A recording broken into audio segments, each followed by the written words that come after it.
चंद्रपूरमधून आणखी एक महत्त्वाची घडामोड. मनपा महापौर निवडणुकीमध्ये चंद्रपूरमध्ये सध्या ट्विस्ट आलाय. शिवसेना युबीटीकडून महापौर पदासाठी उमेदवारी अर्ज दाखल करण्यात आलाय. मनस्वी गिऱ्हे उमेदवारी अर्ज भरण्यासाठी आता दाखल झाल्यात आणि काँग्रेससोबत चर्चा सुरू असताना हा उमेदवारी अर्ज दाखल केलेला आहे. महानगरपालिका निवडणुकीत महापौर उपमहापौर उमेदवारी अर्ज भरण्याचा आज अंतिम दिवस आहे आणि काँग्रेस आणि भाजपशी महापौर पदासाठी चर्चा सुरू असल्याचं उबाठा शिवसेनेनं देखील आता फॉर्म भरलेला आहे महापौर पदासाठीचा. आणि निकाल लागलेल्या दिवसापासून शिवसेना उद्धव बाळासाहेब ठाकरे पक्षानं आपलाच महापौर हवा अशी आघाडी करताना अट घातलेली. जिल्हा शिवसेना प्रमुख संदीप गिऱ्हे यांच्या पत्नी मनस्वी गिऱ्हे उमेदवारी अर्ज दाखल करण्यासाठी महापालिका मुख्यालयातल्या नगरसचिव कार्यालयात दाखल झाल्यात. 6 शिवसेना उद्धव बाळासाहेब ठाकरे पक्ष, वंचित 2 आणि काँग्रेस बंडखोर असलेले 2 अपक्ष असा 10 जणांचा गट आहे. यातला एक असलेला प्रशांत दानव या काँग्रेस बंडखोर अपक्ष नगरसेवकाचा उपमहापौर पदासाठी अर्ज भरला जात आहे अशी माहिती कळते.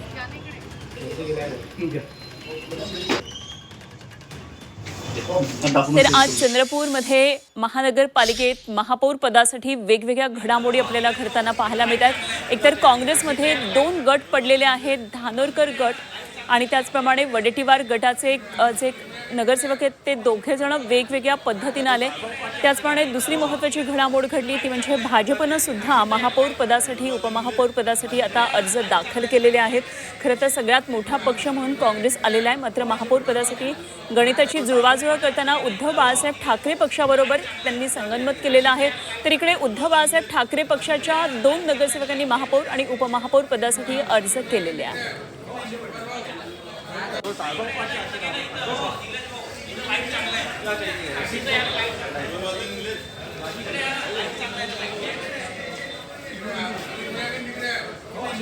तर चंद्रपूरमध्ये काय नेमक्या सगळ्या घडामोडी या दृष्टीनं घडतायत जाणून घेऊया. आमचे प्रतिनिधी आशिष अंबाडे आपल्याबरोबर थेट जोडले गेले चंद्रपूरमधून. आशिष, अत्यंत महत्त्वाच्या घडामोडी सध्या चंद्रपूरमध्ये घडत आहेत. एकतर तिन्ही पक्षांनी महापौर उपमहापौर पदासाठी आपले अर्ज भरलेले आहेत. मात्र कोणाचा महापौर होणार हे अजूनही निश्चित झालेलं नाहीये. गणितांची जुळवाजुळव अजूनही सुरू आहे.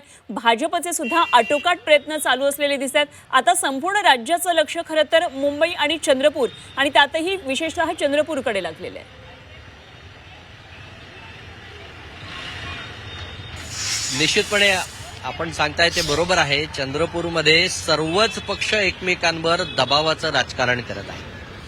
काँग्रेस, भाजप, उबाठा शिवसेना, वंचित हे सगळेजण स्वतंत्र लढले आणि त्याच्यानंतर आता जो निकाल आलेला आहे तो निकाल काही कोणालाही बहुमत मिळालेलं नाही आणि त्याच्यामुळे गेले 10 दिवस 15 दिवस आपण बघत आहात की कशा पद्धतीनं नगरसेवकांची पळव असो किंवा अपहरणाचे प्रयत्न असो अशा पद्धतीनं हे सगळं जे आहे घडामोडी चंद्रपुरात आपण बघत आहोत. आता आज जो महापौर आणि उपमहापौर पद भरण्याचा दिवस आहे, आज तर घडामोडींनी उच्चांक गाठला. काँग्रेसच्या 2 गटांपैकी एकाला महापौर पद देण्यात आलेलं होतं, खासदार धानोरकर गटाला, आणि त्यांनी 4 अर्ज दाखल केले आहेत कारण कशावरही एकमत होऊ शकलेले नाही. आता काँग्रेस त्याला स्ट्रॅटेजी असं नाव देत आहे. एक वरच्यांनी सांगितलं, श्रेष्ठींनी सांगितलं म्हणून आम्ही 4 अर्ज दाखल केले. हे 4ही अर्ज धानोरकर गटाचे आहेत.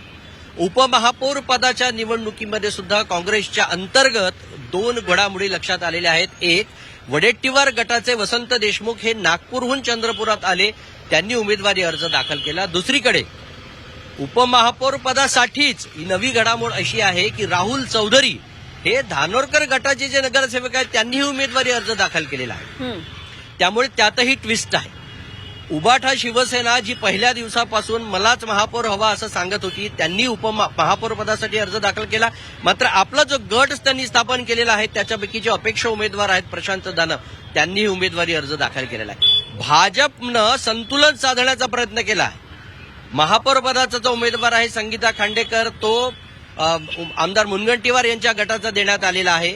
तर उपमहापौर पदाचा उमेदवार जो आहे संजय कंचर्लावार यांना देण्यात आलेला आहे जे तुमच्या जोरगेवार गटाचे आहेत. स्थायी समिती त्यांनी ऑलरेडी चंद्रशेखर शेट्टी यांना दिलेली आहे जे जोरगेवार गटाचे समर्थक आहेत. आणि अशा पद्धतीनं आज जो चंद्रपूर महापालिका मुख्यालयामध्ये जी घडामोड झाली ती घडामोड सध्या तरी महापौर आणि उपमहापौर कुणाचा बसेल हे कुणीही सांगू शकत नाही अशी आहे, कारण सगळ्याच पदासाठी सगळ्यांनी अर्ज भरलेले आहेत. खरंय. काँग्रेसचं निवडणूक पूर्व आघाडी असलेली जनविकास सेना, ज्याला शेकापनं समर्थन दिलं होतं, अशा शेकापच्या पप्पू देशमुख यांनी देखील काँग्रेसची आघाडी तोडली असं सांगत सर्वथा उपमहापौर पदासाठीचा अर्ज दाखल केलेला आहे. त्यांनी आमच्याशी चर्चा केली नाही, चर्चा जेव्हा होईल तेव्हा पाहू असं सांगत त्यांनीही अर्ज दाखल केलेला आहे. त्याच्यामुळे या संपूर्ण ड्रामामध्ये जे जे घटक आहेत त्या सर्वांसाठीच अर्ज दाखल केलेले आहे. खरे आणि त्याच्यामुळे सध्या तरी आशिष, चित्र एकंदरीतच संभ्रम. काँग्रेस आणि शिवसेना हे गणित खूप सोपं होतं सत्ता म्हणून बसण्यासाठी, मात्र अंतर्गत वादाचा फटका काँग्रेसमध्ये बसला